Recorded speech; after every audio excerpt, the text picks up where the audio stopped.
Hey, what's going on, guys? It's Jack. Back again to talk about my plan for Dragonflight leveling, as well as some tips and tricks and everything like that I've seen from different videos, or I've seen from my own experiences over the years, how to get yourself prepared, and generally just get to max level as fast as you can. Of course, huge thank you to everybody who's been subscribing and supporting and everything on Twitch, as that's usually the primary way to support the channel. We also have the subscription for YouTube as well, if you guys wanted to check that out. All of that helps a ton and allows me to keep on doing what I'm doing. So first and foremost, there's going to be some chapters going over just some of the talents. I personally plan to level as a healer. I'll have the talent strings in the description below, as well as a Shadow Priest one, if you want to play Shadow. And if you're not looking for specific priest stuff, then I also have other chapters as well, going over some of the consumables and add-ons and prep that I'm also going to be doing at launch. Okay? First and foremost, I'm undecided as to whether I want to level as Holy or Disc for this one. Over the years, I really haven't had too much problems leveling as a healer. Sometimes, like in BFA, I leveled with a group and just banged out like 5 characters back to back to back, basically. And then last expansion for Shadowlands, I actually did just level solo. I'm undecided if I wanted to get a group together, but the leveling process takes about 5 or 6 hours, depending on if you want to do cinematics or you want to be able to skip them.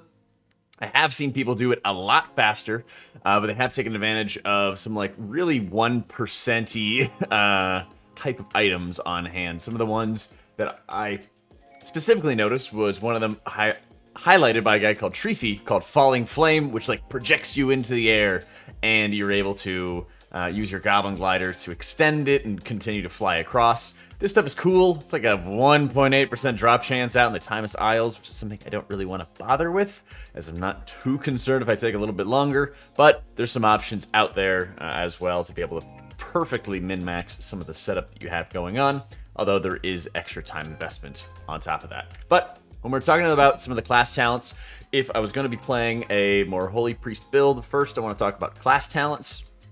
You'll notice I'll skip some things that are going to be involving like shielding if I was going to be playing Holy, because Crystalline Reflection, not that great when you have the smaller and less valuable shields than a Disc Priest would. I do particularly like having Rhapsody on hand. I really like having both Phantasm, Void Tendrils, and Psychic Voice. While Priest is pretty low on the crowd control train, these three are about the best that you have for most things. There's not a lot of undead out there, so there's not many opportunities to take advantage of Shackle throughout the leveling process. There are a number of roots and slows and snares, particularly in Onaran Plains when I went through the process myself, so having Phantasm on hand was really wonderful. I also noticed with Void Tendrils, if you are damaging the mobs, your damage will slowly deplete the health of the Void Tendrils. I didn't see too often where the mobs would actually like be able to kill off the Tendrils before the duration ended. So this is usually pretty nice if you want to like single target something down, or you want to like quickly disengage from combat and then start healing yourself and kind of going back into the mix. Obviously, Holy Nova Rhapsody is usually going to be your best way to like AoE down a lot of mobs. Generally, what I've done is I've just kind of run around as fast as I could, multi-dotted enemies, rooted them or feared them, and then kept on DPSing. So it could also be good to run with Sheer Terror if you don't want to have an extra keybind for Void Tendrils. Being able to have your fears not breaking is also quite nice. I did mess around with a little bit of Dominant Mind and trying to like have a pet on hand. Most of the damage was not great, and then you have to release it and eventually kill it. Or you can kind of like get on your Dragon Riding mount, which you'll be able to have access to very early to kind of escape combat, but I didn't really think it was that valuable. I did find Blessed Recovery was pretty decent, especially because if you get hit in the back, usually you'll be crit, and so it's a nice way to be able to heal a little bit from the damage that you take. A lot of times I will like shield myself, whether I'm Holy or Disc while leveling, and run in and start spamming out some Holy Novas, so Words of the Pious, also very helpful. Inspiration I do like as well, and with the high eye level gear that you have for the first 5-6 levels, you will have a decent amount of crit to be able to crit yourself, reduce your damage taken, and keep on surviving.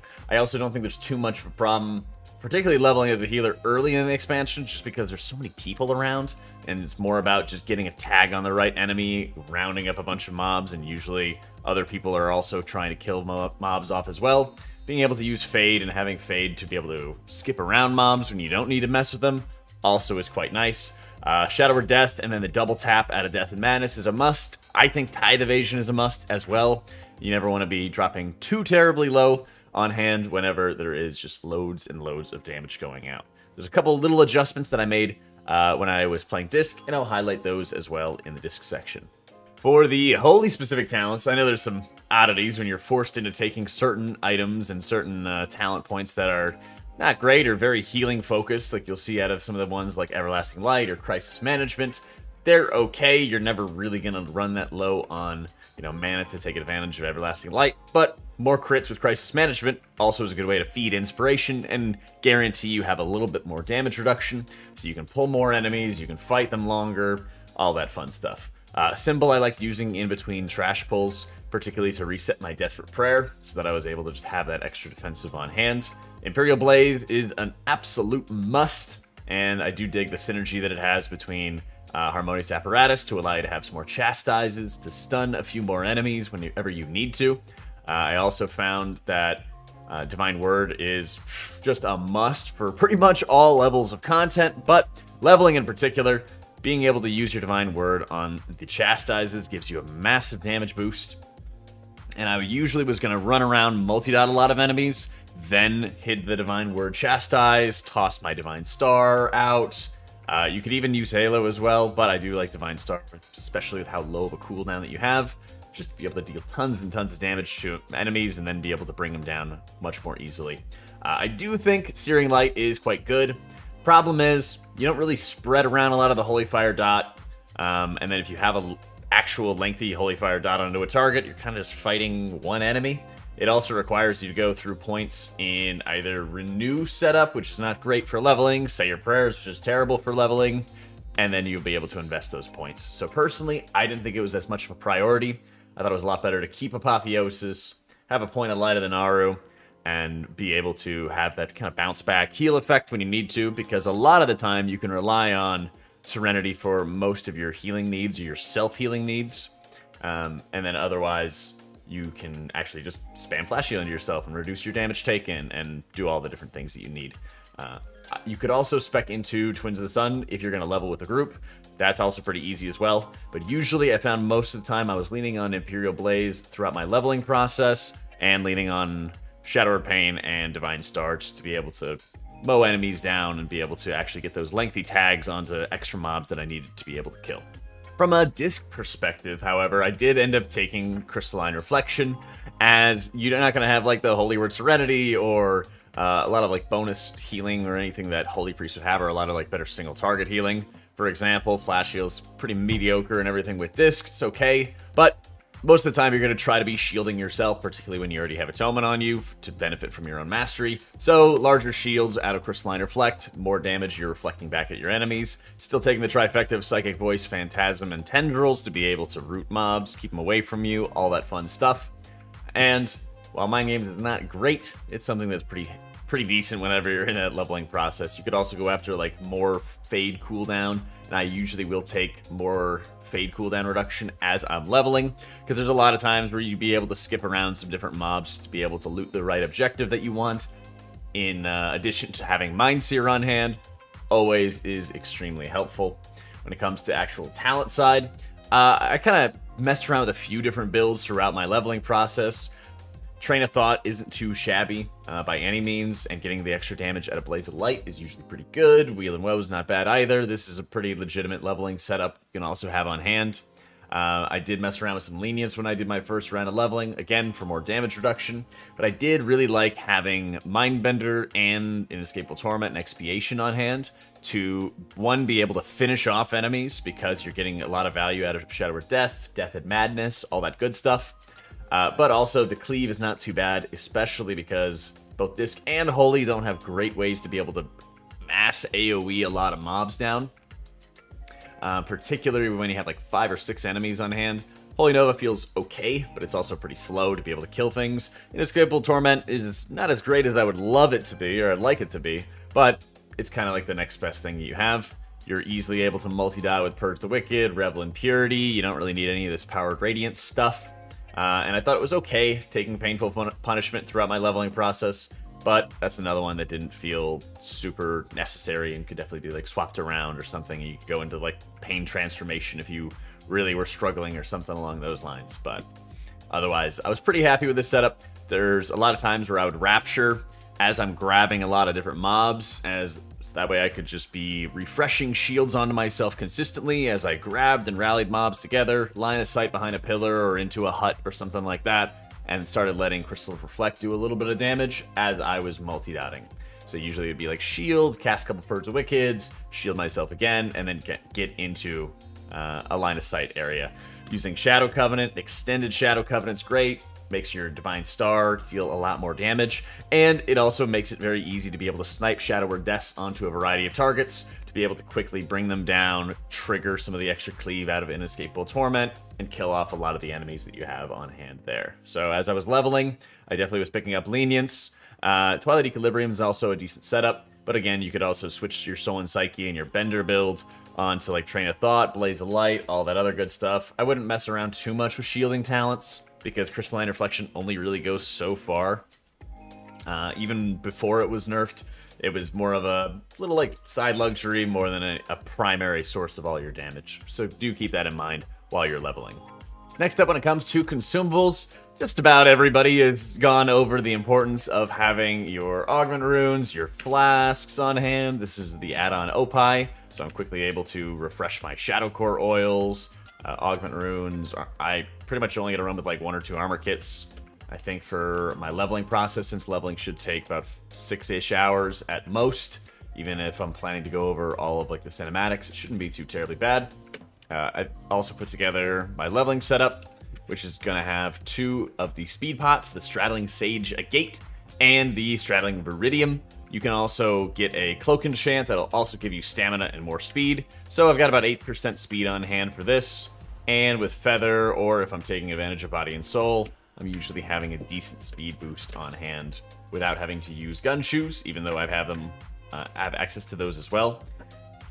You can also do a pretty good job with Gun Shoes. Whenever you activate them, you can set a keybind for RP walking, so you can slow yourself down, pick up a quest objective, and then zoom on past. This is really good in a couple of like indoor areas in particular, or areas where you're gonna like jump in and out of indoor. Particularly at Ruby Life Pools, as you're setting up that quest line, it's always really nice to be able to have something that you can quickly jump over to somebody, pick up the quest that they have or the voice command, and then quickly keep on running from there.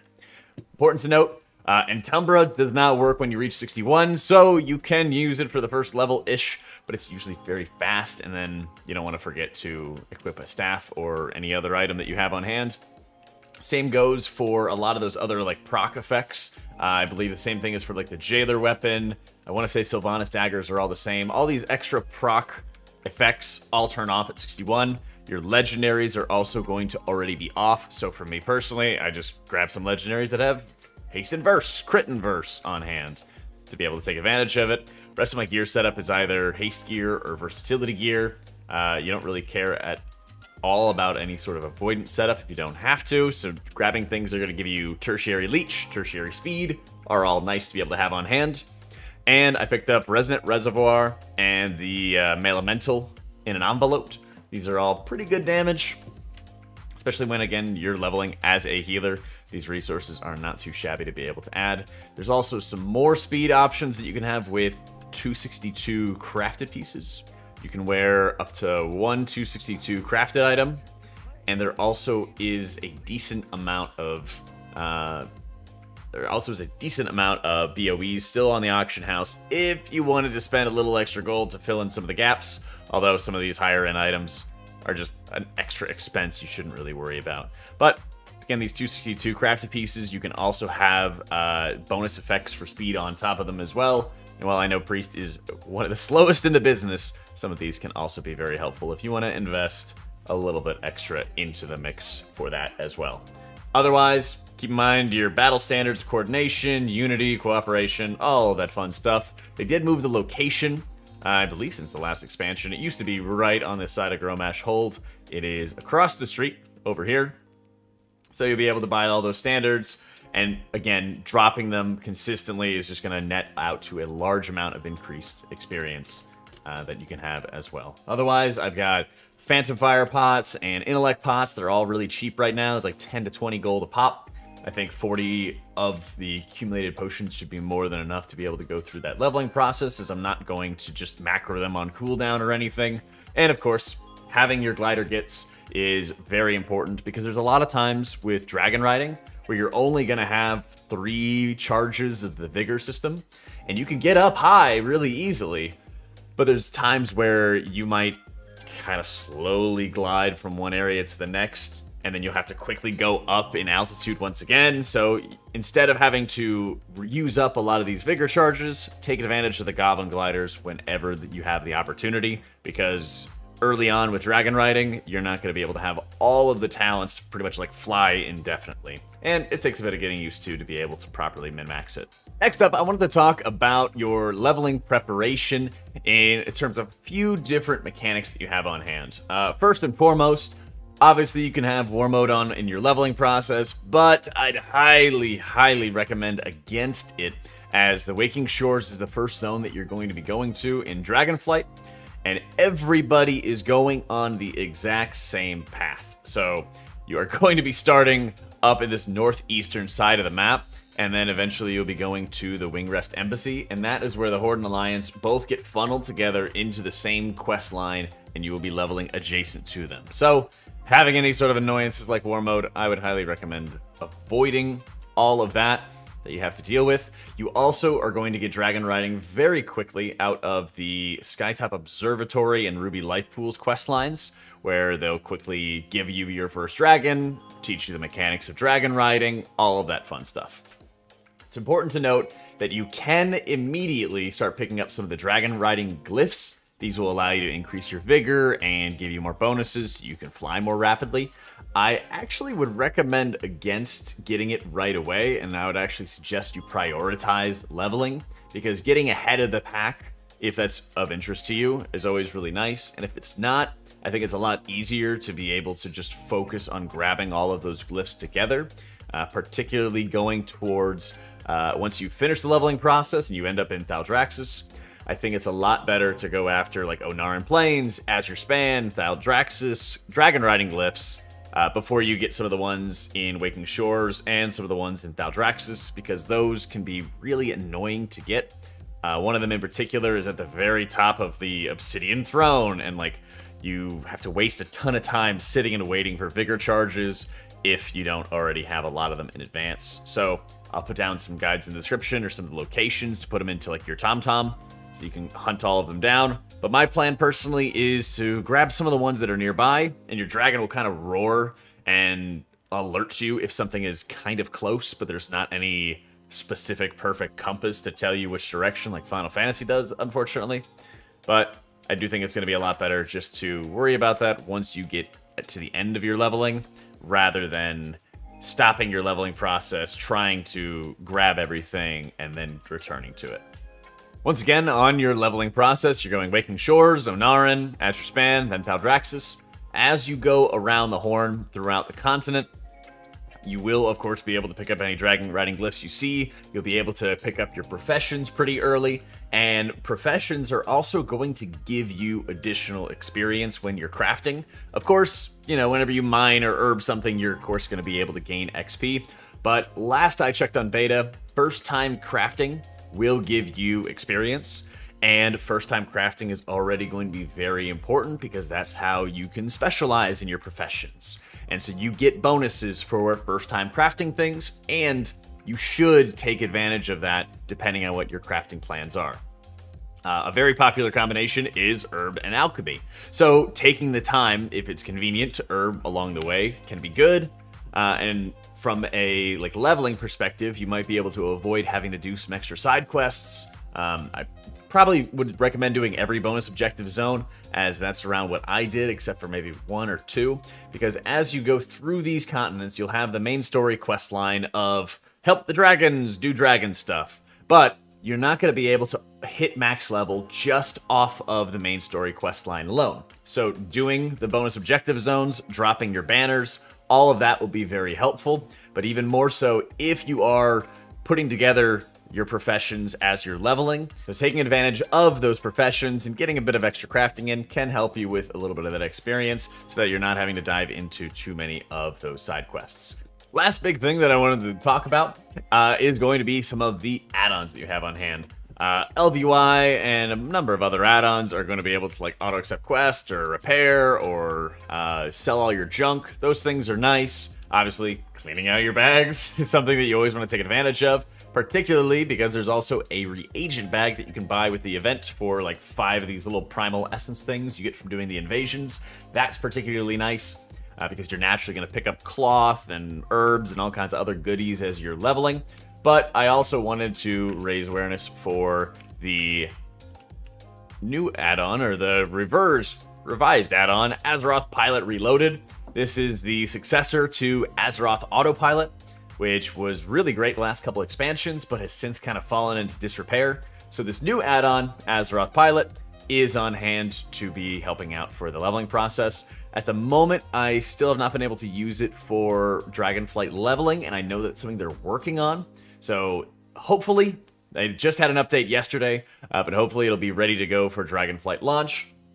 If not, we have the previous section where we were kind of talking about some of the leveling plans that can also be able to help you out as well. But I believe this will at least be on hand for just being able to skip cutscenes, sell gray items, auto repair, all a bunch of very convenient things that you have on hand. There are a number of times where auto using the flight path can be particularly good because they will kind of like recommend you talk to somebody or recommend you do this thing and it'll fly you off to another location. So this add-on is going to be very, very helpful. There's also going to be like Tomcat tours as well as handy notes to be able to gather some of the different treasures around the areas. I was finding there is a great deal of extra treasures that are also giving you a little bit of experience along the way and giving you some profession knowledge, which can also be very, very helpful. Otherwise, guys, if you have any questions, be sure to let me know in the comments down below. We will be streaming all of our leveling and endgame and all of that other good stuff on twitch.tv/automaticjack. So be sure to tune in. There also is going to be the Ichbod pet, which I believe we should be able to have soon. It's the little harvest golem pet that they had on hand, and they will be giving it away. I guess they haven't added it yet. Anyway, there's a little harvest golem pet that's going to be given away to streamer or giving it away to viewers if you gift 2 subscriptions to your favorite streamer. So if you'd like to have access to that, my channel is eligible and will also be eligible for those Feldrake drops starting on Monday, November 28th with Dragonflight's launch. So let me know if you guys would like to tune in and check us out and everything like that. Otherwise, thank you so much for watching. And again, check the description for all our resources, all right? Thank you, guys.